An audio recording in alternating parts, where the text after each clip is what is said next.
All right, well, great to see everybody tonight. And this is our third in the series of MARY HYTKEN DUMONT University here at ASBEE at the Untitled Chapter congregation. And our topic is Torah and science, Torah tonight, Torah and health.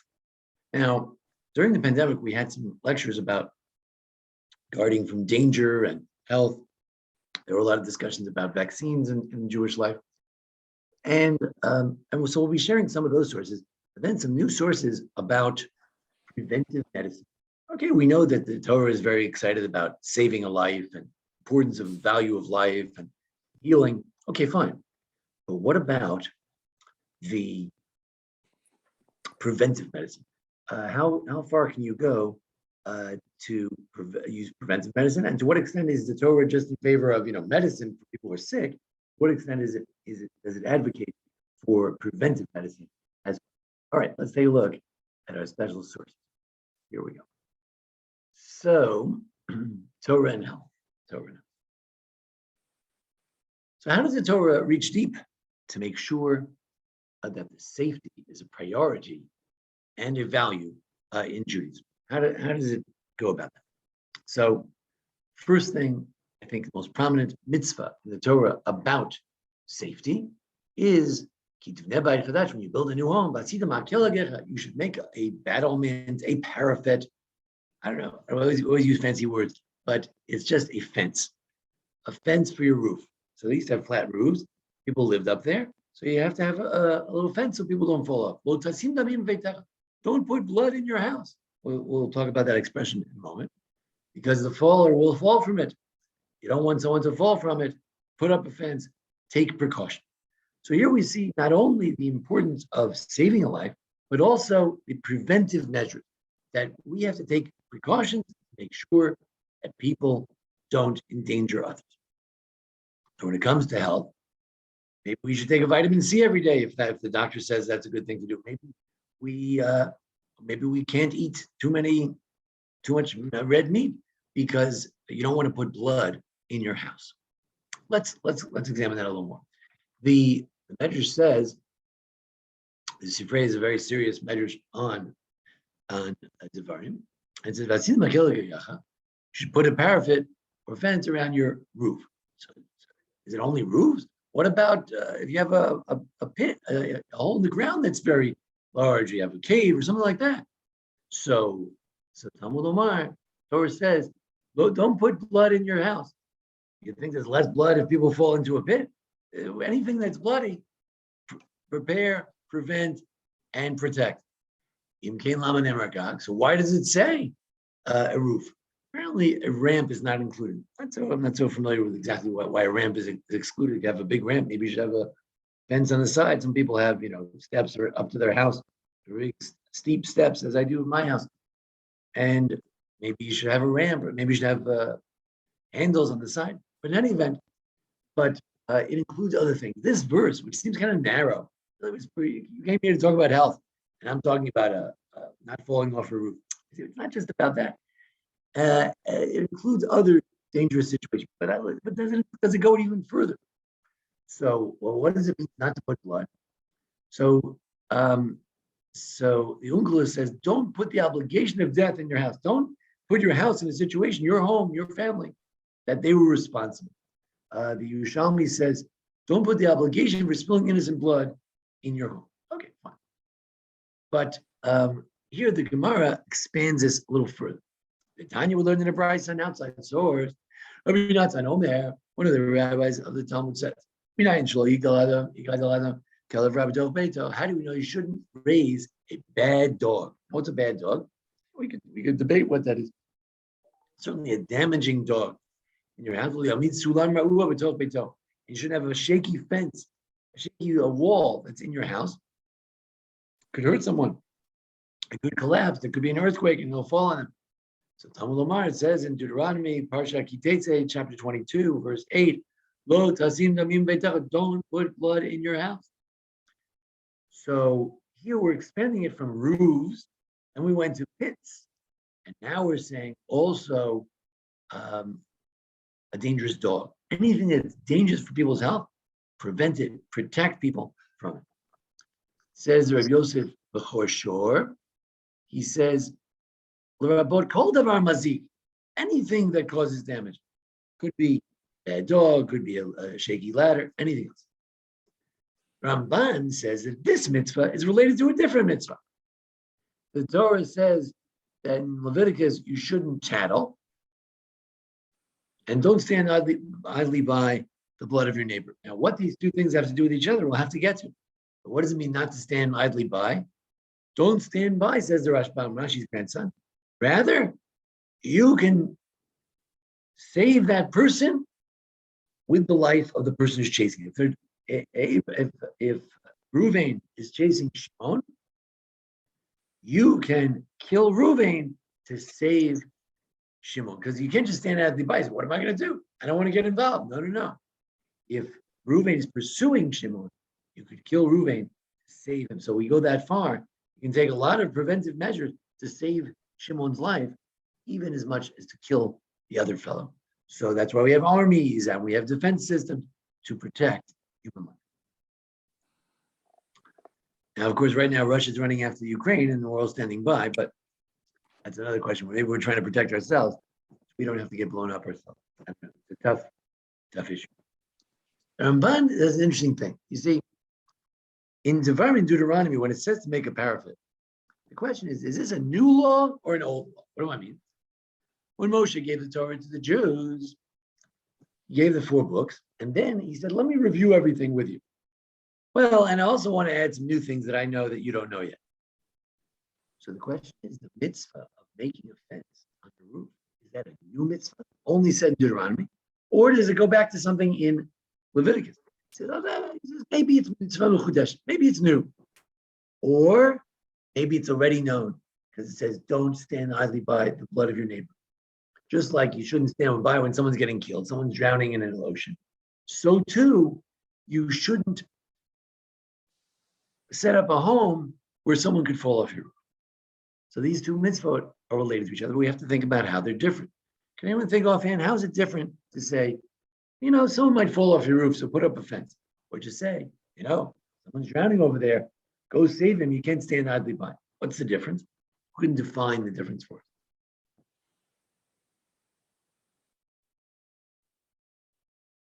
Are you asking us?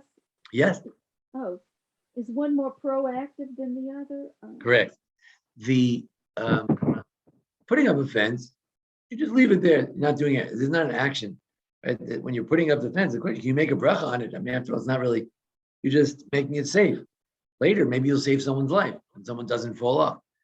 But the other is more active. You have to go stand up and do something. You're not allowed to stand there. You got to go do something. Good. Also, the case of not standing idly by the blood of your neighbor is where your brother's drowning. The fellow's already sick. That's not preventive medicine. That's medicine. The mitzvah of makeh, the mitzvah of putting up a fence on a roof, that's preventive medicine. I foresee there could be some old lady standing up there and she has a dizzy spell and she falls off, God forbid. And therefore, I'm putting this fence now to prevent that which may happen later. There's a medrash on Devarim, actually a collection from the Midrash Gadol, and it says, Kipola Nofel. So he says, Amar Kosh Baruch, the Holy One, blessed be He, said, I'm well aware. I know this fellow is going to fall off. The fellow who fell off your roof, I knew he was going to fall off. I'm going to do you a favor. Finkelstein, I don't want him falling off of your roof. The guy who died on the night of the 15th, he was supposed to die on the night of the 15th. That was, God ordained that. But let it not be Finkelstein's fault. Put up the fence now. I'm trying to give you as a Jewish people, I'm trying to save you from being responsible for someone who had to die anyway. So it's a special kindness to, look, somebody might die, but you don't want to be responsible. Yeah, Barbanel says something very, very important. Archik, I have said, the idea of putting up the fence is Archik, I have said, to keep the danger far away. Kodem Zmano, before it ever happens. And that's the big difference between those two mitzvot. Someone's drowning, it's right now.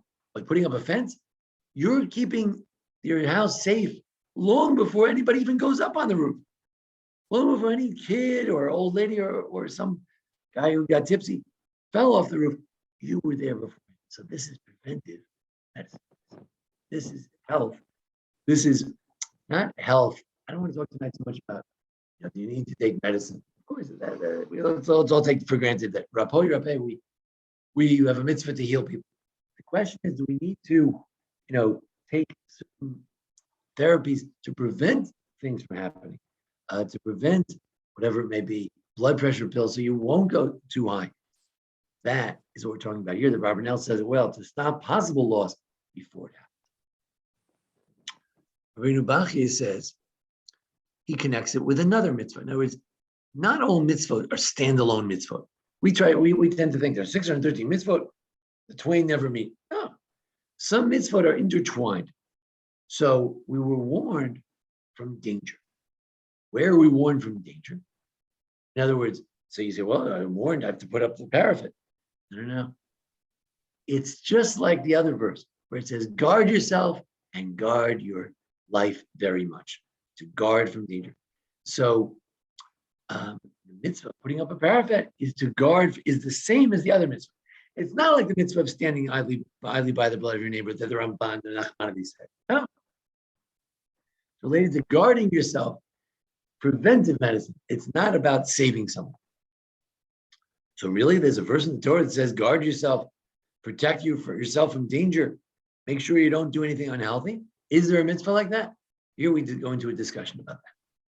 But first, why is the verse about not tattling right next to standing by the blood of your neighbor? Again, it's a verse in Leviticus. It says that what? Don't have any tattlers and don't stand idly by the blood of your neighbor. What's that got to do with it? He says a cute thing that if you tattle, somebody might come and kill you. They say, you told everyone that I did that. I can't believe it. A lot of people commit suicide, murders, because someone said something they shouldn't have said about them or whatever. So therefore, tattling has to do with it's even one step further. If you have a loose mouth, could cause someone's mortal danger. So be careful. Right? A little aside there about that. Okay. Now, this idea of not standing idly by the blood of your neighbor, listen to Rambam define it. We are warned not to be lazy, right, in the saving of life. We see someone in danger or loss, and we can save them, like one who's drowning, and we can swim. Right? If someone's drowning and I can't swim, so it's foolish for me to jump in there. I'll drown too. But if I can swim, I've got to help well. Or a robber is trying to kill him, we can stop him from causing damage. So we have to. There's something active about this. We have to not be lazy. Don't stand idly by. Don't be idle. Be active, proactive about saving people. So you could argue that preventive medicine is also being active.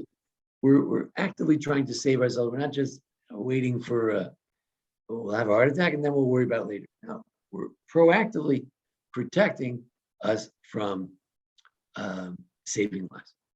Sefer HaChinuch is a book about the 613 mitzvot, and he always gives the root of the mitzvah. So he says, I'll tell you the root of this mitzvah. The root is known for as one saves his friend, so will his friend save him. It's a chain, and the world will be settled that way. And God wants the world to be settled. It's not just a narrow concern of Shmerel is drowning, let's save Shmerel. No. If I save Shmerel, Shmerel will save me. Every other people will save the other guy. And before you know it, you have a settled world. You have a civil society. It's about setting up a society where people care about each other. That's what this mitzvah. It has a broader implication than just my worrying about my neck or somebody else. Rabbi Bachya says a very broad definition. When about the fence, he says we're guarded. You have to guard from the danger. So there's a special mitzvah to guard yourself from danger. It could be a good source for preventive medicine. As it says, guard your soul very much. Now, this verse, where allegedly in the Torah it says, guard yourself very much. Really? Does it say guard your life? Is there a mitzvah to guard your life? Well, look what it says right there. Guard your life very much, because you didn't see any image at Sinai. What does image have at Sinai have to do with it? Well, we're not talking about guarding your life, which is what we've been talking about so far tonight. No, we're talking about guarding your soul, to know that there's no good, that God has no body. That's what we're talking about. How do we know that God doesn't have no body? This verse right here.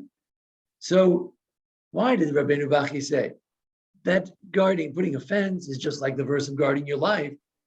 Guarding your life is about guarding yourself from thinking foolish things like God has a body. It has nothing to do with guarding your soul, guarding your physical life. And it says, well, I'll tell you what. It's both. The verse is talking about the guarding your life and your soul. If it was just talking about your life, it would say, guard your life, guard your soul. If we're just talking about soul. Why does it say, and you should guard your life? So that's for the body. You should guard your body as well. So that idea, there's a mitzvah to guard your body. That's our topic, health, maintaining your health. Now, the idea that this verse is talking about health is a little bit dubious, because not only do the words not fit so well, the Gemara in Brachos says that it's not the rabbinic interpretation. Tanarban, there was a story. It was a story of a pious man. He was praying, and he was on the road, middle of the road. There was one dignitary who came along, non-Jew, and he said, Shalom Aleichem. The Jew didn't respond. He waited till he finished Shemona Esrei. After he finished, he said, you fool, don't you know it says in your Torah, guard your life very much? And it says another verse, it's in Deuteronomy 9, Deuteronomy 15, that you should be very careful for your life. Take utmost care to guard yourself diligently. So this passage says very clearly that this verse is interpreted to mean that you should guard your life, protect your life. Don't put yourself in a situation where you don't say hello to a governor who's going to kill you.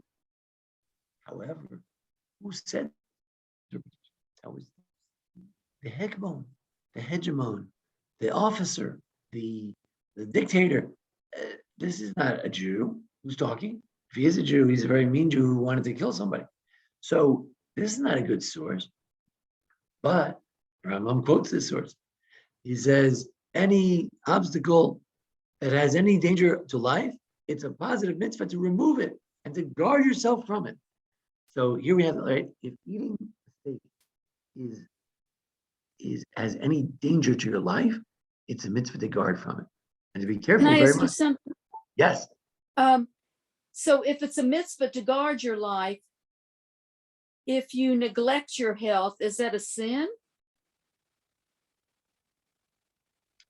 Generally, there's a distinction between someone who, let's say, eats chazer, or somebody who fails to put on tefillin, right? So here it would seem like guard your life, that's positive commandment, although it might be a negative because it says the word guard, which is often interpreted to be negative, but it could be a positive commandment, or maybe it's an extension of the roof law. Positive commandment. You failed to take heed of that positive commandment. That's different from violating. So when you talk about a sin, or sins of commission and omission, I would think it would be more of a sin of omission rather than commission. But that's a good question. So he says you be very, very careful. You be particularly careful, because it says guard yourself and guard yourself very much. And if you did not, here's the answer to your question, Vincent. If you did not remove the obstacles and you left things that are obstacles to your health and they lead to danger, then you failed to do a positive commitment to guarding your life, and you violated, don't put blood in your house. You violated the mitzvah in connection with the roof, don't put blood in your house, because he sees that very broadly. Anything that puts blood in, that causes death in your house, God forbid, it's forbidden. So he sees it as a negative also. According to that, it is a sin of omission and commission as well. So Yeah. Now, how far do you take it? I mean, we all know that you can have a steak or two or three, and you can have a marshmallow and you can have some sugar and you can, and it's not going to kill you if you're not diabetic, whatever. So it's about moderation. So it's not, which hamburger, which hot dog is the sin, for the first one, the 14th one, so we can, it's a little looser kind of a thing when you're talking about food, because we're certainly allowed to eat. Now, the Maharsha, one of the commentaries says, really that verse is talking about forgetting the Torah. Don't forget the Torah. So how can we say he's talking about life? So Rabbi Yossi was a big rabbi in Israel, head of the Haredi community. So he says, no, not the Gemara in Brachos. Look at the Gemara in Shavuos. The Gemara in Shavuos says, anyone who curses himself violates the verse of guard your life very much. You're cursing yourself. When you curse yourself, sometimes curses come true. So I'm saying, that fellow should jump in a lake. So maybe he's going to jump in the lake as a result of my curse. So then you're not guarding life. So we see that the Torah, the Talmud itself uses the verse as guarding your life. Don't curse yourself. It could be dangerous for your health. So again, this is a mystical thing. If you curse yourself, it's very dangerous. But let's assume it's true. That if you curse yourself, it could be dangerous for you. So we see it's a mitzvah not to do dangerous things. And the verse is guard your life very much. I'd like to point out, Allah Shalom, it's his birthday yesterday, if he was 104. But guard your life, it says guard it very much. That's why the Rambam says be very, very careful. Yafeh, yafeh, see the word over here, yafeh, yafeh. Because the Torah says guard your life very much. Ma'od, mishmartem ma'od, take good heed. You should guard your life very much. It's not just a little bit. So this is a special mitzvah. There aren't many mitzvahs where it says do it a lot, right? Here's one mitzvah that has to be very guarding life, has to be done very vigilantly. Yafeh, yafeh, particularly well. And there's a basis, not the Gemara in Brachos is talking about some guy who wanted to kill a rabbi. That's not a good source. The Gemara in Shavuot seems to say there's a mitzvah to guard your life and not curse yourself. Now, when we talked about removing obstacles, look in the Rambam, he says, if you did not remove the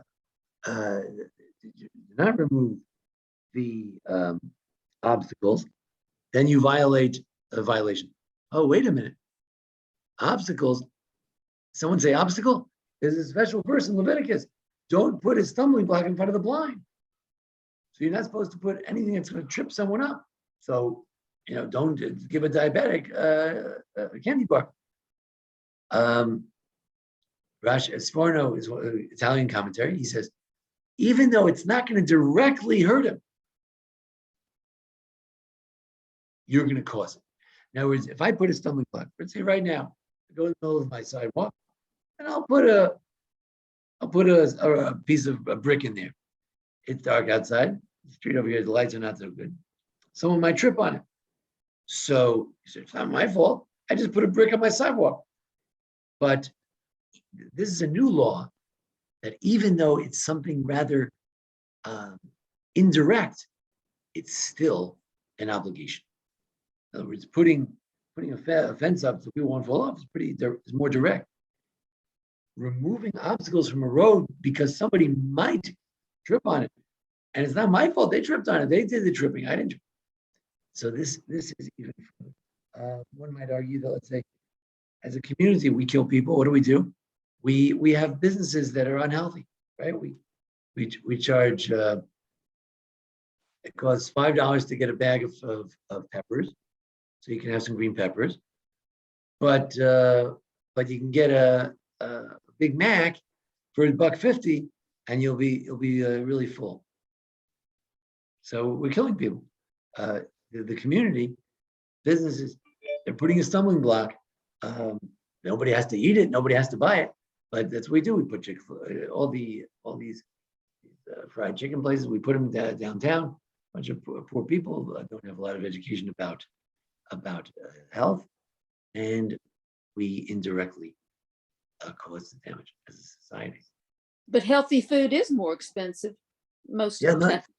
All right. So as a society, we're failing. Something's wrong.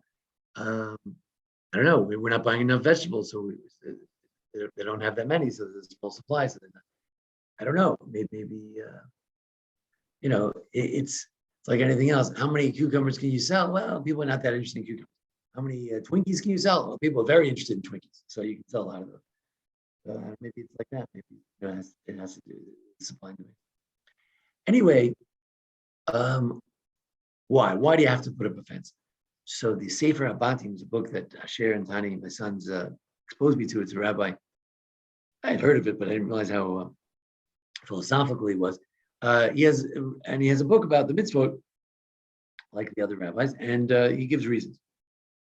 So he says, the rabbi said, I'm going to translate it freely. The rabbi said that anything that has a danger in it, like, sometimes you have a cup of water and it's just sitting out. So you don't know who was in there. Maybe there were bugs in there. Maybe there was a scorpion who went in there. Maybe the snake put some venom in there. The rabbi's really worried about these things. Now, our homes are a little more sanitized, a little more secured, so we don't worry as much anymore. But they were worried about things like this. Or if you drink from the river. Again, we know you shouldn't drink from the river, but for them it was like a big new idea. Don't drink from the river at night. Well, that's how Memphis died. People who drank from the river. Anyway, all these different things, it shows the wholeness of our Torah in fixing society and the conduct of a person for his body and his soul. In other words, the Torah is not narrow. We think Torah is tefillin and mezuzahs and tzitzis and Torah and this. No, Torah is not narrow.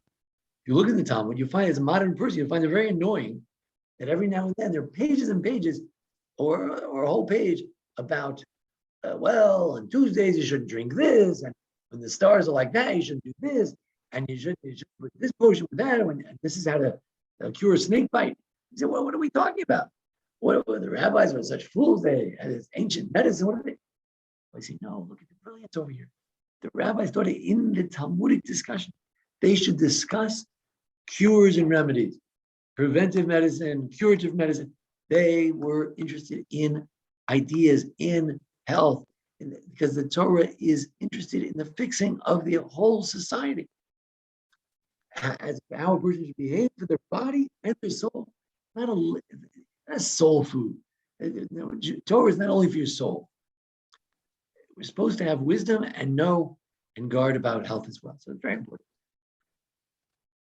Another source we need to bring in order to have the full picture of Judaism and health is the verse, and you shall therefore keep my statutes, which if a man does, you shall live in them or live by them. But look at the Hebrew, v'chai bahem. To live, we're supposed to live with the mitzvot. The rabbis say you shouldn't die by them. In other words, if you're going to die because you fast on Yom Kippur, don't fast. If you're going to die because of Shabbos, don't to violate Shabbos. Now there are three things for which we don't violate the Torah, like the three cardinal sins. Other than that, we only live by them. We do not die by them. Talmud in Yuma 85b. So there's an idea of living by them. We have to put that in too. It's not just telling us that on Shabbos, rather than violate Shabbos, rather than dying, you should violate Shabbos to put the IV in or to run to the hospital, drive to the hospital. That's not just an excuse of how you can violate Shabbos. It's telling you an important principle that life is the most important thing in Judaism. Not just for life itself. We don't believe in sort of nothingness. The rabbis say, you know what? You violate Shabbos this Shabbos, you'll keep next Shabbos. See, we do something with our lives. With our lives, we keep Shabbos, we keep mitzvot, we do important things. We're kind to each other. So we're not just here to live, but life is a primary value. So it's also very important in terms of life, Torah and health. Very important. So rabbis interpret it more narrowly. Yes, we'll see in a minute. We can take it more broadly. Yes. But a meaningful life is important too. So at the end of life, let's say the doctors have said he's at the end, a person's at the end of life. There's nothing else they can do. They know he's going to die. So to try to preserve, I know you're supposed to do everything you can to save a life, but if you make a decision not to resuscitate or not to do anything, are you not allowed to make that decision? You don't want the person to live a not a life. Right. So we said last week that we do believe the person is alive. If a person is in a totally vegetative state and they're breathing, they are alive. And then the doctors agree as well. I mean, at a certain point, even if a person has a totally meaningless life, they can't just stab him, right? They can't put a sock on his mouth. Everybody agrees to that when a vegetative person is a person. Now, you have to prolong that state by giving a feeding tube and giving him antibiotics, so he can live longer, like that. So that's arguable. And many rabbis agree that you could remove certainly the antibiotics. Or Some would about say resuscitation. I mean, not not to resuscitate. resuscitate. Right. So there are extreme rabbis who say that, and again, they're not crazy. They're just they have an extreme position. A good friend of mine, Rabbi Joel, take a position that the doctor always has to keep reviving. Ad nauseum, revive someone 20 times. Other people say that if you would not want to live that way anyway, so if you know that your loved one wouldn't want to live that way, or they told you, or that you would imagine as their next of kin, knowing them so well that they wouldn't want to live that way, then you don't have to prolong that state of life for them. So it's a whole different topic, but very important. But we did mention last week, as Salvation said, man is a natural man. We're part of the plant. We are related to the plant and the animal. We agree with evolution in that sense, that we are related to the plant and the animal. So when I turn from Joel Finkelstein into a plant, where all I'm doing is breathing, I'm still a living creature. And we don't kill living creatures. I don't even kill an ant if I don't have to. So I don't kill a plant if I don't have to. We'll get to that later. We're going to get to that. Okay. Now, good. Another piece of the puzzle. Do you make a bracha on this mitzvah? Is it so much of a mitzvah that you make a bracha? If I put up a fence, you want to put up a fence. So he says, well, if it's something that Gentiles would do also, like stealing, don't steal or something. So then you don't make a bracha on stuff that Gentiles do as well. It's a moral law. And also, putting up a fence, it's a normal thing. Any normal human being should try to protect life. Any normal human being should not cheat on their measures. So don't make a bracha when I hereby am not going to cheat on my measures. I'm taking my finger off the scale. I'm not going to cheat on my measures. Make a bracha. No. Brachas are what distinguish us. Distinguishes me tzitzis, tefillin, mezuzah, shofar, lulav, sukkah. These distinguish me. God sanctified us. God made me distinct with these mitzvahs. Saving lives is not distinct. It's something for everybody. So we don't need to make a bracha. That's the Rokeach. That's an early Ashkenazic rabbi from the 11th century. The Rambam says there are mitzvahs that a person has to go seek after, like you got to go put on tefillin, get a sukkah, make a lulav, blow the shofar. Those are obligations because you have to do it no matter what. There's some mitzvahs that are not an obligation, but they're sort of like if you have a house, you have to put a mezuzah. If you have a roof, you have to put a fence. You don't have to live in a house that has a mezuzah. If you want to live in a tent, you could, or a boat, you could live in it. And you don't have to build a house, these things. And anything that is a mitzvah, but any mitzvah which is for God, whether it's obligatory or you don't have to do it, you always make a bracha. So he would say that the putting up that fence, you make a bracha. So this would, so if you take a vaccine, let's say you're worried about COVID, so you take your vaccine. So according to the Rokeach, the whole world takes vaccines. Billions of people take vaccines. I should make a bracha. It doesn't make me distinct. According to the Rambam, maybe it's a mitzvah. Maybe I should. I'm preventing danger. The mitzvah in the Torah to prevent danger. Maybe I should make a bracha. But again, we usually don't make brachas on, amorphous things like getting a shot. But it's vaguely arguable. Vaguely. What's the bottom line? So he says, no, the Chai Adam rabbi in Lithuania a couple hundred years ago, no, you don't make a bracha on putting up a fence. Even though you do it on a fence, there's but here taking away obstacles, you violate the negative guard your life. Yeah. I need to look at it more carefully. But in any event, now, what is the mitzvah of putting up a fence? Is it the mitzvah simply making a fence? Or making a fence so that you shouldn't fall from it? Or is the mitzvah not putting up a fence? That's what you do, is you put up a fence. But the real mitzvah is to remove all obstacles in our community, so that people should not die. So is it also, it's about making a certain type of community, a safe neighborhood. Our land should be our home, so people will not die. Is it about setting up a safe land? So anyway, okay. So just to summarize what we had so far, then we'll come to our last preventive section. What are the mitzvot in this realm of preventive medicine? How are they unique? Make a fence, as I think Francine said, it's an active mitzvah. Don't place blood in your home means not just do it, but be proactive about it. You got to jump at it and do it. But it's also reactive though also. I'm sorry, that's proactive. Not to put a fence is proactive. Don't stand idly by. Be active at the time of crisis. That's a reactive. Guard your life very much. Don't do things which are dangerous. In front of the blind, don't put obstacles. Don't cause harm, even indirect harm. And you should live by them. That's the general mitzvah of the general value of the general idea of valuing life. Okay. So what's the nature of this mitzvah of safety? Is it to make a safe home, safe community, safe land? Or is it to foresee danger? Or is it to avoid guilt? You don't want to have people who are guilty.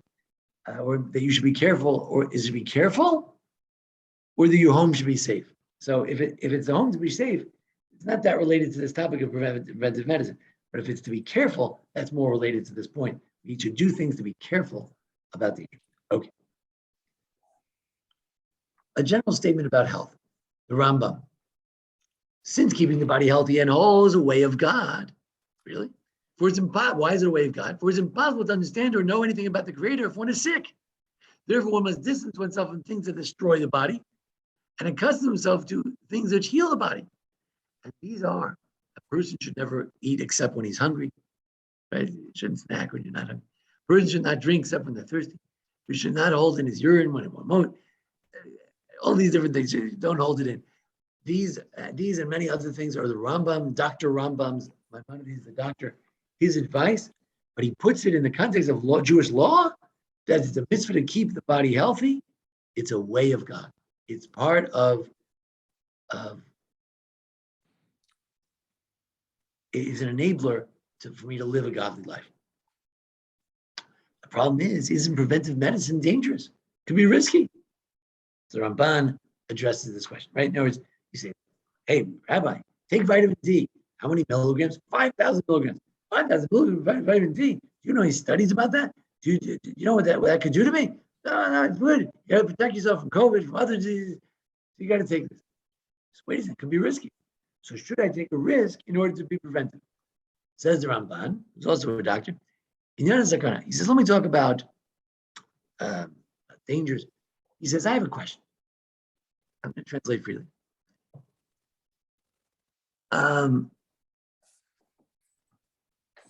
Maybe a doctor should say, I'm not going to get involved in medicine. It's too much malpractice. Maybe I'll make a mistake and then they'll convict me of killing somebody. So, and also if you want to say, no, you're a doctor, you should heal. Oh yeah? Well, what if, can I heal my father? Can I make a prick into my father and give him a shot? So he said, no, don't do that. Why not? I'm healing him. He says, well, maybe you're going to hurt him. He says, I don't understand. Make up your mind. And maybe the doctor, he said, well, maybe the doctor made a mistake. He gives a shot to the father, and the shot was the wrong shot. He gave him the wrong dose. So then what did he do? He just made his father bleed. So it's a terrible thing.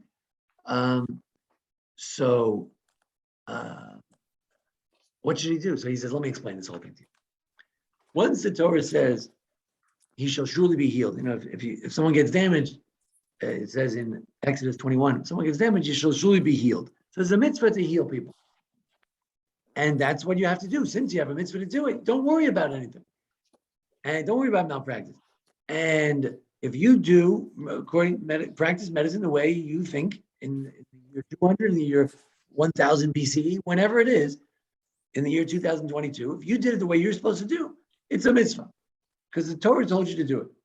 And, whenever you made a mistake, that's not your problem. Oh, so then what about the father? Why can't I give my father a shot? He says, no. He says, we don't let him do it. Why?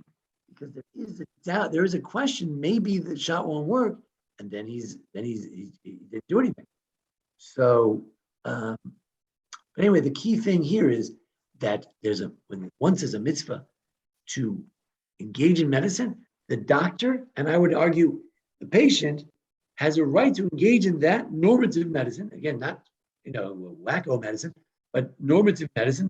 You only have the medicine of your times. We can't use the medicine from the year 3000. We're stuck with today's medicine.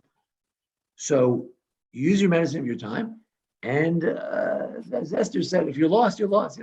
If it doesn't work, that's not your fault. You're not damaging yourself. We're told to use medicine. Now, the Yachin Boaz lived in the 1800s, and he wrote an encyclopedia. He wrote a commentary to the Mishnah, and the Mishnah is talking about that there was a house that fell down on Shabbos, Yom Kippur. So could you clear away the rubble, which is a matter of dig away the rubble to save the guy underneath? So yeah, but I'm not sure if he's alive. So maybe he's dead. Let's leave him there anyway. No, of course you dig, you violate Shabbos, and maybe you'll save a life, maybe not. So he says, based on that, I think you could take inkolatin shel paki. Inoculation. I think you could take inoculation against a pox.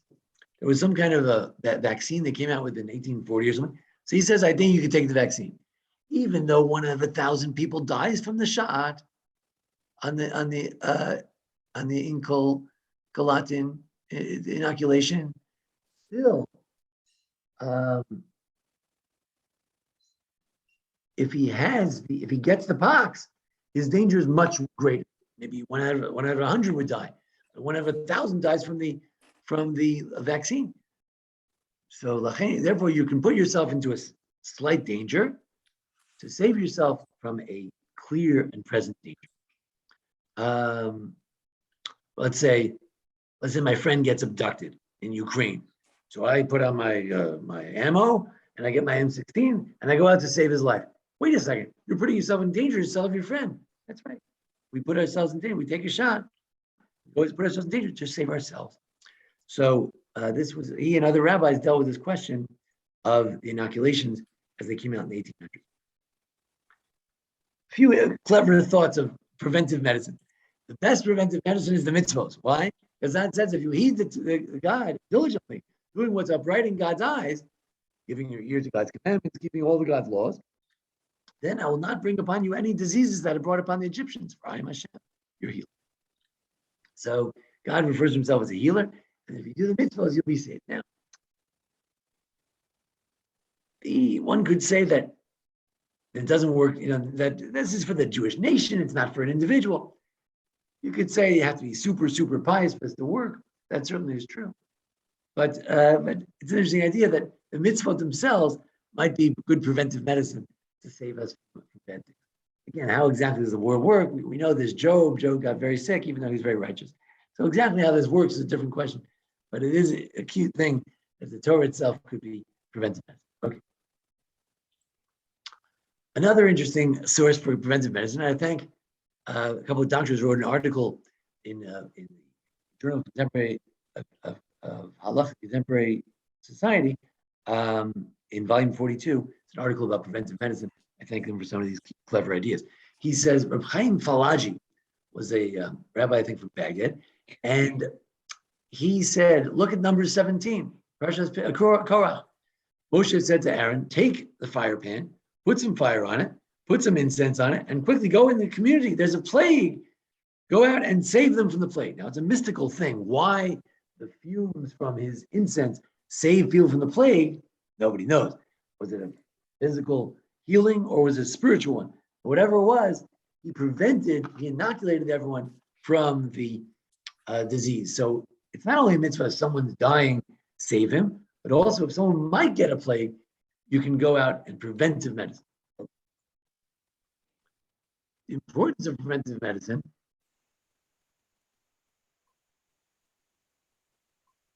Rainbow Matzia 82a. Rav Huna said to his son Rabbi, what's the reason you're not to be found among those who study before Rav Chisda? So Allah is so incisive. He says, you idiot, why don't you go to Rav Chisda's lectures? So Rabbi said to him, his son, why should I go to him? I go to him, he sits me down, he occupies me with mundane matters, not related to Torah. The science class. For instance, he said to me, one who enters a bathroom should not sit down immediately, must not exert themselves excessively, because the rectum rests upon 3 teeth and the muscles that hold it place, and they were concerned that the teeth of the rectum dislocate through the exertion and it comes to danger. So that's what he tells me. You want me to go to that rabbi? He's giving a science class. I want to learn Chumash and Mishnayos and Gemara. He's teaching me about going to the bathroom, not exerting yourself too much, not pushing too hard. Rav Huna said to his son Rabbi, he's dealing with matters crucial to human life, and you say he's dealing with mundane matters? Now that I know what you meant, all the more you should go to him. So that's why you're not going? No, that's why you should go to him. So here's an idea that preventive medicine is not some waste of time. It would be worth having a course of preventive medicine in the best yeshivas. About preventive prayer. Rav Yitzchak, the son of Rav Yehuda, said a person should always pray that he should not become ill. The question about this, some say that on Rosh Hashanah it's decided if you'll become ill. All you can do is pray to be healed from the sickness you get.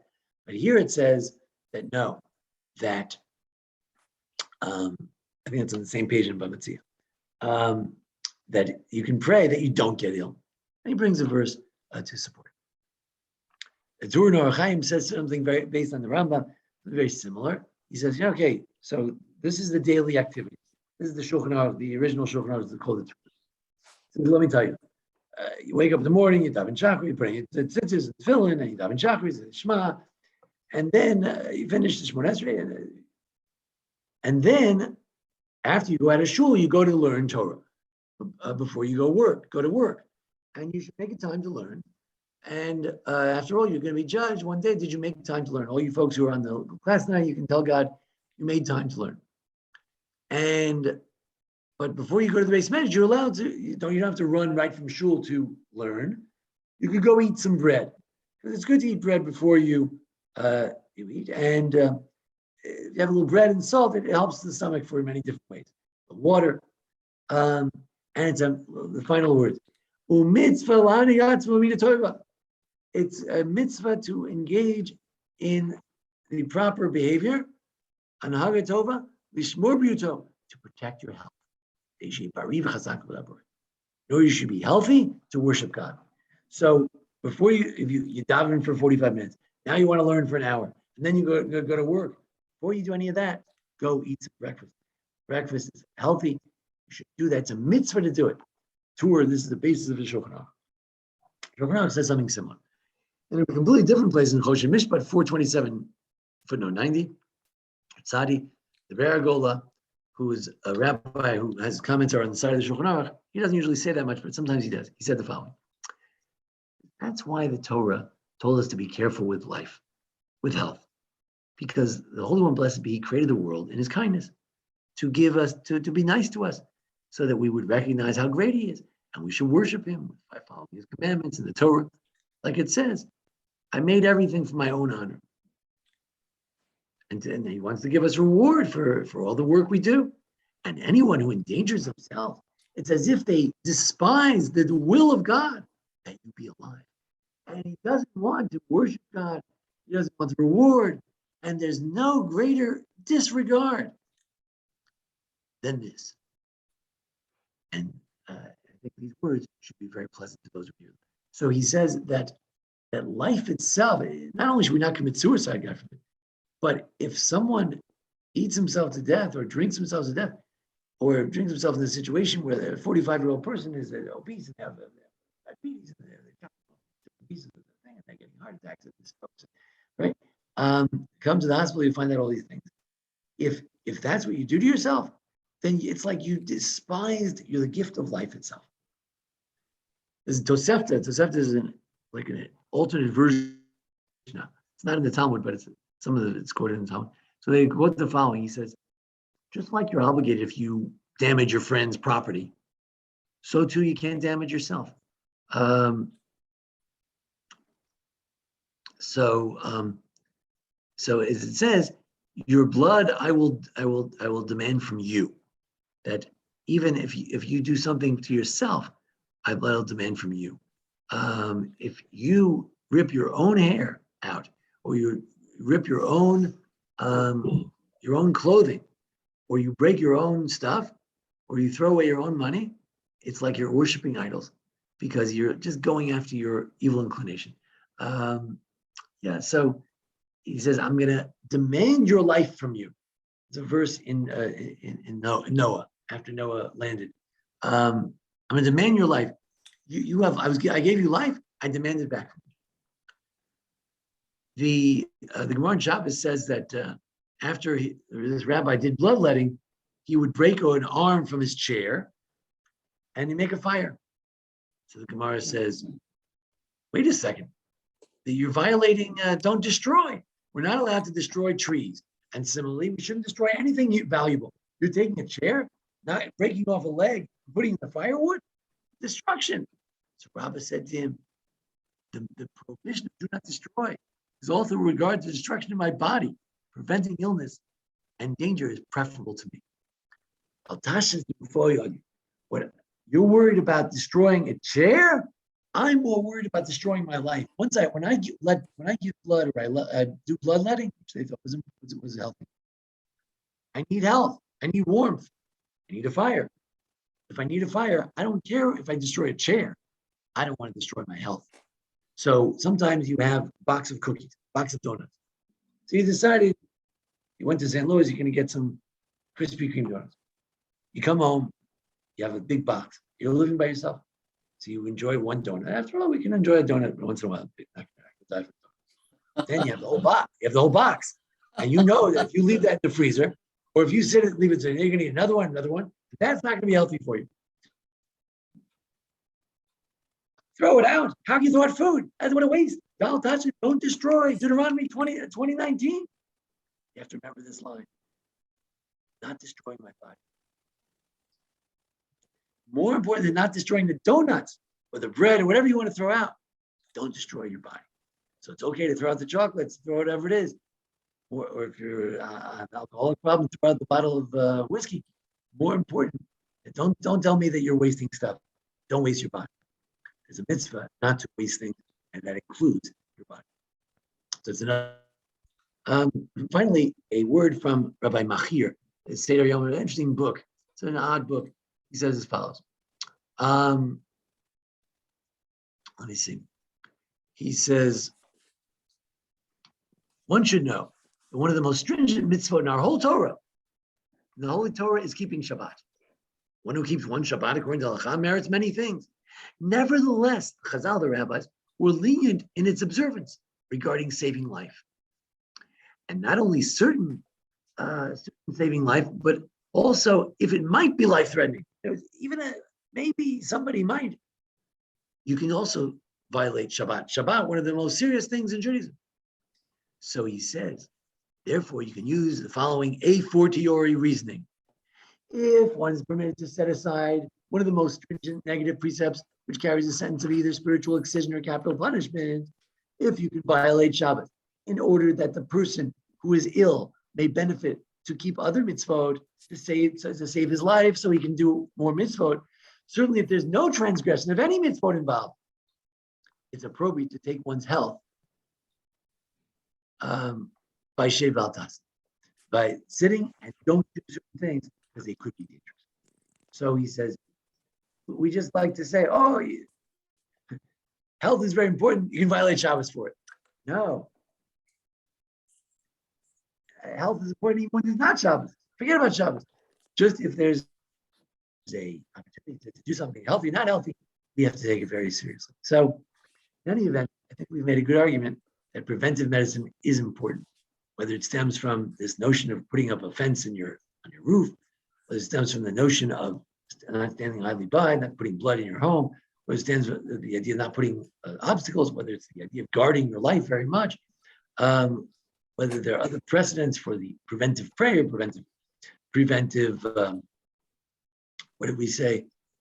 Preventive, even preventive miracles, all these things. It is not only a good thing, but it's actually a mitzvah, as the Torah said. It's a mitzvah to preserve our health. But why? We have a very high, lofty goal. Our goal is we can live and do mitzvah. All right, I see there's something in the chat, and I've got to go. Who Jewish said even the best physicians? Yeah, that's the Talmud at the end of Kedushin. It says, "And Tov Shebei Rofim again." Good question. If the Talmud thinks that healing is so good, why does it say that most doctors will go to hell? I saw an answer to it the other day. I don't remember exactly what that person said, but it's something like this. And we're saying that all crafts, everything in life can be perverted for bad, right? Eating is good, but you can eat too much. So being a physician is good, but many people pervert it in the wrong direction.